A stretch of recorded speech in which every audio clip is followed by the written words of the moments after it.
Now we'll remove the throttle cable, which unclips at the front, and we work our way following the throttle cable all the way around the engine bay and disconnect it in the pedal box. So to release the cable, we just pull the throttle back slightly and just lift the cable out like that. And having unclipped the throttle cable, we'll now undo this locking nut just to be able to pull the cable and pull it off its bracket.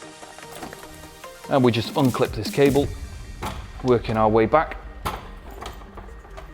And then we go inside the cockpit and disconnect from inside the pedal box.